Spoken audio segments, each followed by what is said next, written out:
Bismillah, alhamdulillah wassalatu wassalamu ala rasulillah wa ba'du. Mengenai ucapan salam yang biasa diucapkan oleh agama selain Islam, apa hukumnya? Barakallahu fikum. Jadi ketika ada orang Islam mengikuti ucapan salamnya orang kafir seperti misalkan salam atau mungkin Om Swastiastu atau mungkin Namo Buddhaya dan lain sebagainya. Barakallahu fikum. Eh, yang pertama, salam itu masalah agama dan ada hubungannya dengan Tuhan karena memang di situ doa dan setiap agama itu memanjatkan doa kepada Tuhan masing-masing. Nah, para ulama sepakat kalau kita meniru bab agama lain, maka kita hukumnya sama dengan mereka karena itu meridhoi dan juga mengakui kebenaran hal tersebut. Nah, maka berangkat dari hal inilah, maka Syekhul Islam Ibnu Taimiyah dalam kitab beliau Iqtidha Shiratal Mustaqim membagi meniru-niru orang kafir itu ada beberapa macam begitu ya. Ada yang meniru dalam persoalan duniawi, ada meniru dalam tradisi mereka yang tidak benar, ada juga yang meniru dalam bab agama. Kalau meniru dalam persoalan yang sifatnya duniawi dan itu hukumnya mubah, maka boleh, nggak ada masalah. Orang kafir teknologi, kita teknologi. Orang kafir membuat senjata, kita membuat senjata yang sejenis, itu nggak masalah, itu hukumnya boleh. Yang kedua, meniru budaya dan moral mereka yang rusak, maka tergantung. Kalau itu haram ya haram, kalau makruh ya makruh begitu. Kemudian yang ketiga, kalau seandainya itu adalah masuk dalam bab agama, ada unsur ketuhanan di dalamnya, maka meniru mereka hukumnya kafir, mengikuti mereka hukumnya kafir.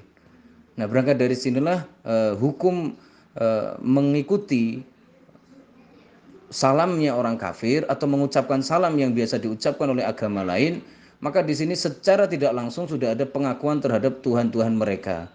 Tapi orangnya tidak tahu. Nah, dalam Islam tidak perlu tahu. Ketika orang itu sudah menganggap agama lain itu juga kayak Islam, itu aja sudah cukup untuk dianggap kafir.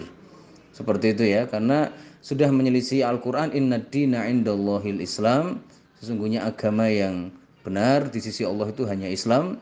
Wa may yabtaghi ghairal islami dinan fala yuqbala min. Barang siapa yang mencari agama selain Islam, maka tidak akan diterima oleh Allah.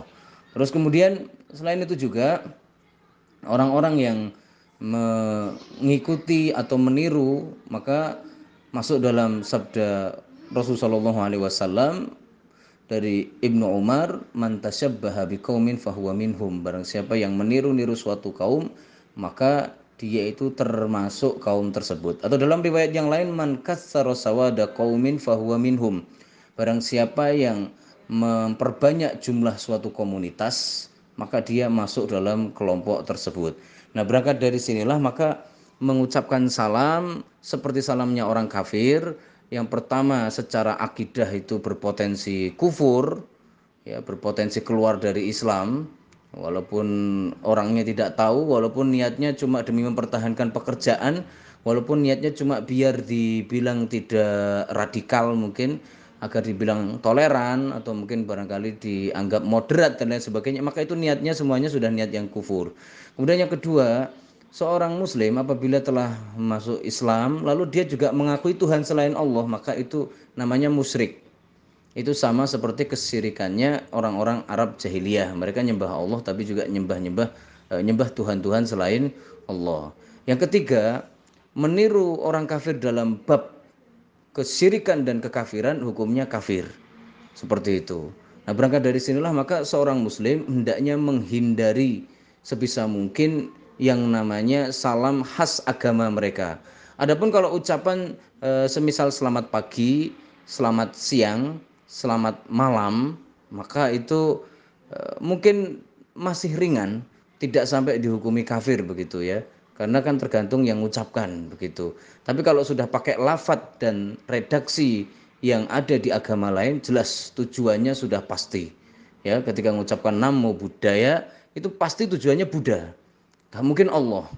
Begitu ya. Mungkin berbeda cerita kalau kita mengucapkan Assalamualaikum atau selamat malam, selamat siang dan lain-lain.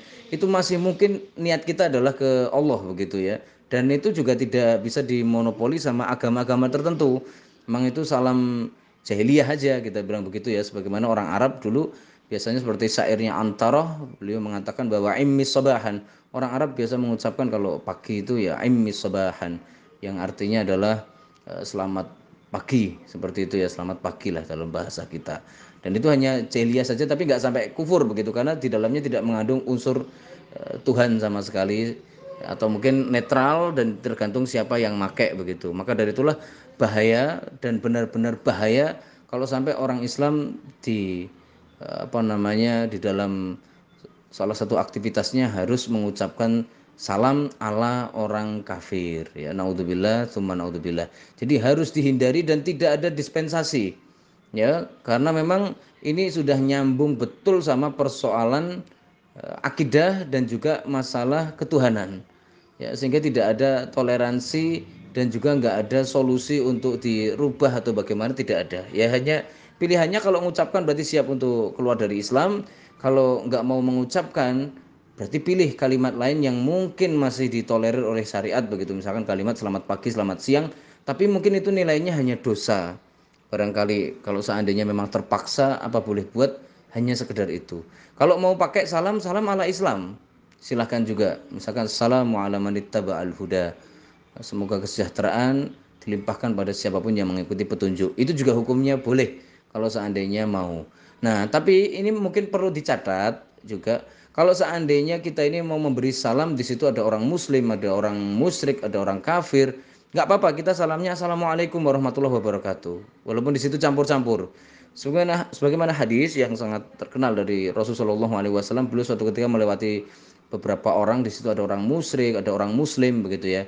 Beliau mengucapkan assalamualaikum warahmatullahi wabarakatuh. Ini artinya salam itu kita tujukan tergantung yang kita inginkan. Kalau nggak kita tuju, nggak kena dia, begitu ya. Makanya dalam Islam juga disyariatkan mengirim salam, yang artinya ya yang menjawab nanti yang dikirimin doang, yang lain nggak dituju begitu. Begitu juga dalam prakteknya nanti kalau seandainya di situ ada sebuah perkumpulan yang sifatnya heterogen, ada muslim, ada kafirnya, kita ngucapin assalamualaikum warahmatullahi wabarakatuh boleh, tapi niat kita tetap menujukan itu hanya kepada orang muslimnya saja. Wallahu a'lam bishawab. جرحها فينا وذكراه تناغينا ألا أين الميامين